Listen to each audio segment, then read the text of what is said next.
यह जरूर पूछा जाना चाहिए कि ऐसा क्या हुआ कि राकेश टिकैत को रोना पड़ा। दरअसल जिस बात से राकेश टिकैत को रोना आया, उस बात से हर किसी को रोना आना चाहिए। आपको बीजेपी विधायक नंदकिशोर गुर्जर का वह पत्र पढ़ना चाहिए जो उन्होंने गृह मंत्री अमित शाह को लिखा है और ट्वीट भी किया है।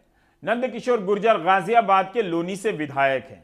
प्रधानमंत्री को भी उनके साथ बैठकर यह पत्र पढ़ना चाहिए, कम से कम टीवी पर। मैं इसका एक हिस्सा पढ़ रहा हूं, शब्दशः और पूरा पढ़ना मुमकिन नहीं। पढ़ने वाला और सुनने वाला दोनों बीमार हो सकते हैं। इस पत्र के आखिरी हिस्से में नंदकिशोर गुर्जर अतः के बाद लिखते हैं कि भारतीय स्वतंत्रता और अस्मिता के प्रतीक लाल किला और भारतीय तिरंगे को अपमानित करने वाले देशद्रोही किसान नेता राकेश टिकैत, योगेंद्र यादव, दर्शन पाल, संयुक्त किसान मोर्चा के नेताओं पर रासुका के तहत मुकदमा दर्ज कर फास्ट ट्रैक में फांसी दिया जाए और दिल्ली बॉर्डर पर बैठे आतंकियों को चिन्हित कर उनके खिलाफ दिल्ली पुलिस को शूट एंड साइट का निर्देश देने की कृपा करें। साथ ही सरकार को इन आतंकियों को दिल्ली की सीमा से हटाने में कोई परेशानी या दुविधा है तो हमें निर्देशित करें। देश हित में मेरी विधानसभा व देश के लोग इन्हें 24 घंटे में खदेड़ने का काम करेंगे। देश के गृह मंत्री को ऐसी भाषा में पत्र लिखना चाहिए। नंदकिशोर जी को एक बार सोचना चाहिए, एक बार फिर से अपने ही पत्र को पढ़ना चाहिए। इस पत्र की भाषा राजनीति की नई भाषा है, 5 साल पुरानी। वही गोदी मीडिया की भाषा है, वही आईटी सेल की भाषा है। जो इस पत्र में लिखा है और जो विधायक जी का बयान है उसमें खास अंतर भी नहीं है। आज भी जितने भी वहां बैठे हैं वो 100% आतंकवादी हैं, क्योंकि जो फर्जी जो किसानों के नेता बने थे वो मुंह छुपा के दुम दबा करके यहाँ से भाग चुके हैं कायर। आज उनको जरूरत है कि पुलिस उनको शूट करे। अगर वो नहीं भागते 24 घंटे के अंदर तो सरकार के सामने अगर कोई ऐसी दिक्कत है तो मेरी विधानसभा और एनसीआर के लोग एकदम तैयार हैं और हमारे समाज के लोग भी एकदम पूरी तरह तैयार हैं कि इनको जूते मार के खदेड़ने का काम करेंगे। जाहिर है राकेश टिकैत इस बयान से आहत हुए होंगे। समाज और सरकार से यह सवाल पूछा जाना चाहिए कि क्या विधायक देश के गृह मंत्री को पत्र लिखकर किसी को 24 घंटे के भीतर खदेड़ने की छूट मांगेंगे? क्या इस छूट का वितरण गृह मंत्रालय से होता है? क्या खदेड़ने और जूते मारने की यह भाषा हिंसा की भाषा नहीं है? क्या किसानों के खिलाफ जूते मारने की भाषा का इस्तेमाल होगा, वह भी पत्र में, वह भी विधायक के पत्र में? क्या बीजेपी में किसी को इस भाषा पर नहीं बोलना चाहिए? विधायक जी ने अपने बयान के शुरू में कहा कि अमित शाह डिसीजन के लिए जाने जाते हैं, लेकिन आतंकवादियों को किसान समझकर छूट दी गई। क्या अमित शाह आतंकवादियों को किसान समझकर छूट देते हैं? देश के यशस्वी गृह मंत्री माननीय अमित शाह जी देश के अंदर डिसीजन के लिए जाने जाते हैं, लेकिन हमने जो किसान समझते हुए आतंकवादियों को जो छूट दी गई उसका जिस तरह से लाल किले पर चढ़ के खालिस्तान का झंडा फहराया गया और पूरे लाल किले की अस्मिता को रोंदा गया, तिरंगे का जो अपमान किया गया, उससे आज पाकिस्तान, चीन और जो कट्टरपंथी मुस्लिम देश है जो भारत के खिलाफ हैं, आज उनके अंदर जश्न का माहौल है। विधायक के बयान और उनके पत्र की भाषा का क्रोनोलॉजी समझिए। यह वही भाषा है जो गोदी मीडिया, आईटी सेल और आंदोलन के विरोध में बोलने वाले नेताओं और मंत्रियों के बयान से उतरती है। इसी भाषा को बोलते हुए कुछ लोग आंदोलन स्थल पर चले जाते हैं, जो बताते नहीं कि किस पार्टी से आए हैं, लेकिन उनकी भाषा बता देती है कि किस फैक्ट्री की भाषा है। मीडिया इन्हें आमतौर पर स्थानीय लोग लिखता है, लोकल लिखता है। यहां 28 जनवरी को सिंघू बॉर्डर पर पहुंचे हिंदू सेना के लोगों की भाषा नंदकिशोर गुर्जर के पत्र की भाषा एक जैसी नहीं है। क्या यही भाषा गोदी मीडिया और आईटी सेल के जैसी नहीं है कि जिस किसान आंदोलन के बीच सुरक्षा बल भी समझदारी और संयम से काम ले रहे हैं, वहां कुछ लोग जाकर जगह खाली करने की चेतावनी दे रहे हैं, गद्दार बोल रहे हैं। गाजीपुर बॉर्डर के पास जमा लोग संख्या में कुछ ही थे, लेकिन उनकी भाषा और अधिकार बोध को कौन सहारा दे रहा है, बताने की जरूरत नहीं है।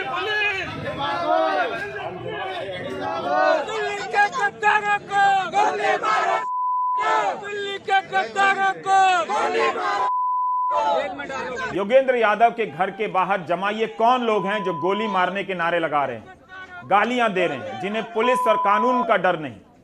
ऐसा ही उकसाने वाला नारा दिल्ली में पिछले साल लगा था इस तरह का। उसके बाद दंगा हुआ था। यह कितना डरावना है कि चंद लोग जाकर किसी का घर घेर लेते हैं और पुलिस कुछ नहीं करती है। दिल्ली के गद्दारों को गोली मारो, दिल्ली के गद्दारों को गोली मारो, गोली मारो। पुलिस को इनकी जांच करनी चाहिए। क्या ऐसी भाषा से समाज और देश को कोई खतरा नहीं? इन्हीं वजहों से राकेश टिकैत भरभरा गए कि अब किसानों की ये हालत हो गई है। राकेश जी, आप तो बहुत मजबूत आदमी हैं, सालों से किसानों की लड़ाई लड़ रहे हैं। कल रात ऐसा क्या हो गया कि भावुक हो गए और रोना आ गया? पुलिस और पॉलिटिकल पार्टी के लोग दोनों लाठियां चलाएंगे, ये तो लोकतंत्र में नहीं। पुलिस लाठियां चलाए कोई दिक्कत नहीं, हमको खाली करवावे, गिरफ्तारी देंगे, नहीं गिरफ्तारी दे रहे हमको लाठी चलावे, कोई दिक्कत नहीं। लेकिन पॉलिटिकल पार्टी का क्या कनेक्शन था इससे? दो विधायक यहाँ पाएंगे, अपने लोगों को लेकर आएंगे और किसानों को लाठियां चलाएंगे। अभी आंदोलन के बारे में जानना चाह रहे हैं कि गाजीपुर बॉर्डर पे आंदोलन किस तरह से अब आगे चलेगा या नहीं चलेगा? शांतिपूर्ण तरीके से चलेगा। अच्छा, चलेगा आंदोलन। क्या सरकार के साथ बातचीत हो रही है आप लोगों की? केंद्र सरकार के साथ? केंद्र सरकार से कहा है हम कि जो ये इशू है ये बातचीत से इसका समाधान निकलेगा। क्या आपको लगता है जो सरकार ने एक पेशकश की थी कि हम 1.5 साल के लिए टालने को तैयार हैं कानून को, वहाँ कहीं चूक हो गई है, वहीं आप लोग को एक्सेप्ट कर लेना चाहिए? नहीं, क्यों कर लेते हैं, हम बात करेंगे। फिर अगर नहीं बातचीत हो रही तो उसको आप डंडे से पिटोगे, हमको कोई स्वीकार नहीं है। क्या उसको लाठी की ताकत पे उसको मनवाने की कोशिश करोगे? ऐसा नहीं होगा। यह भी खबर आई कि जब किसान गाजीपुर बॉर्डर के लिए रवाना हुए तो रास्ते में उनके ट्रैक्टर की चेकिंग हुई। हालांकि रात में लंगर शुरू हो गया था, लेकिन अपने साथ खाना और पानी लेकर किसान चल पड़े। हापुड़ में ततारपुर पुल के पास किसानों को रोका गया। ये किसान गाजीपुर बॉर्डर पर खाने पीने का सामान लेकर जा रहे थे। पुलिस ट्रैक्टर पर चढ़कर चेक कर रही थी किसान क्या लेकर जा रहे हैं। पुलिस ने ट्रैक्टर ट्रॉली चेक करने के बाद आगे जाने दिया। मौके पर अधिकारियों सहित भारी संख्या में पुलिस फोर्स मौजूद थी। खाने तक की चेकिंग हुई।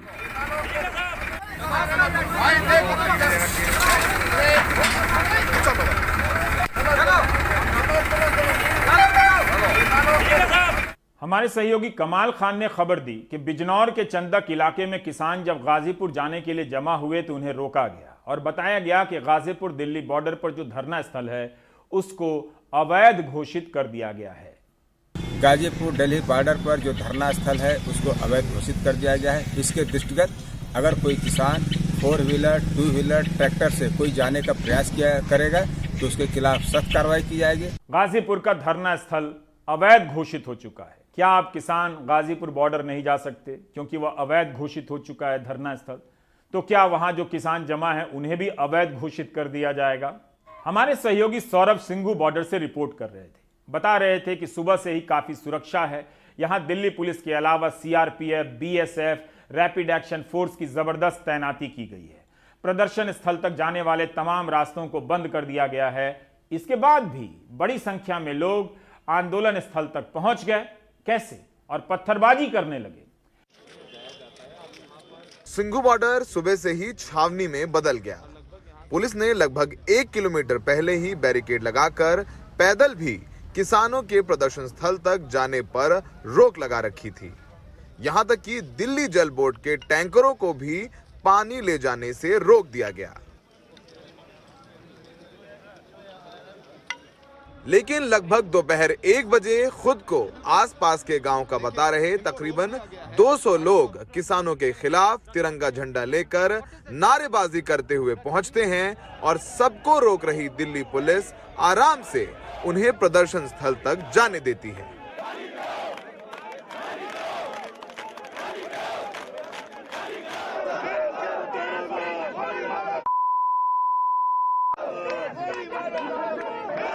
ये अराजक तत्व बिल्कुल प्रदर्शन स्थल के नजदीक पहुंचकर प्रदर्शनकारियों को गद्दार बताते हुए नारे लगाने लगते हैं।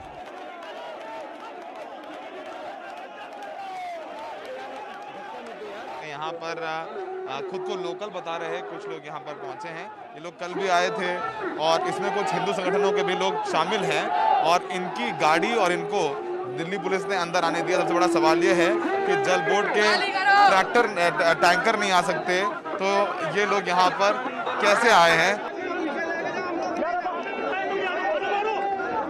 लगभग 1:30 बजे के करीब ये अराजक तत्व किसानों के तंबुओं में तोड़ फोड़ करने लगे। फिलहाल दिल्ली पुलिस के लोग रोक रहे हैं, उनको रोकने की कोशिश कर रहे हैं। जो किसान नेता हैं वो अपने लोगों को समझा रहे हैं कि आप जो है रुक जाएं। तो फिलहाल ये तस्वीरें हम दिखा रहे हैं। यहाँ पर सिंघू बॉर्डर पर बिल्कुल गतिरोध और आमने सामने की स्थिति हो गई है। यहाँ पर जो अपने आप को लोकल्स बता रहे हैं उनके और जो यहाँ किसान जो प्रदर्शन कर रहे हैं उनके बीच। देखते ही देखते किसानों और अराजक तत्वों के बीच हाथापाई और पत्थरबाजी शुरू हो जाती है और हालात बेकाबू होते देख पुलिस को आंसू गैस के गोले छोड़ने पड़ते हैं। ये पत्थरबाजी अभी यहाँ तक हो रही है और सबसे बड़ा सवाल ये है कि यहाँ ये स्थिति उत्पन्न कैसे हो गई। पत्थरबाजी चल रही है इस वक्त और आप देखेंगे ये जो वॉशिंग मशीन है ये तोड़ दी गई है किसानों की और इसके अलावा जो कुछ तंबू है वो भी उखाड़े गए हैं। कुछ तस्वीरें ऐसी भी दिखी जिसमें पुलिस की मौजूदगी में अराजक तत्व किसानों पर पत्थरबाजी कर रहे थे और पुलिस चुपचाप खड़ी रही। ये लोकल्स हैं जो पत्थरबाजी कर रहे हैं और पुलिस देखिए वहां पर खड़ी हुई है। पुलिस देखिए वहां खड़ी हुई है, पुलिस कुछ नहीं कर रही है। आप देखिए वो पुलिस वहां पर खड़ी है, उनको सिर्फ जाने के लिए कह रही है, उनको जबरदस्ती नहीं हटाया जा रहा है। वहां पर जो लोकल्स, ये देखिए इस समय पत्थरबाजी जो है ये लोकल्स अपने आप को बता रहे थे वो पत्थरबाजी कर रहे हैं और इस तरफ किसान हैं। इस पूरी हिंसा के दौरान अलीपुर के एसएचओ प्रदीप पालीवाल को एक शख्स ने तलवार मारकर घायल कर दिया। पूरे मामले में पुलिस ने 2 लोगों को हिरासत में लिया है।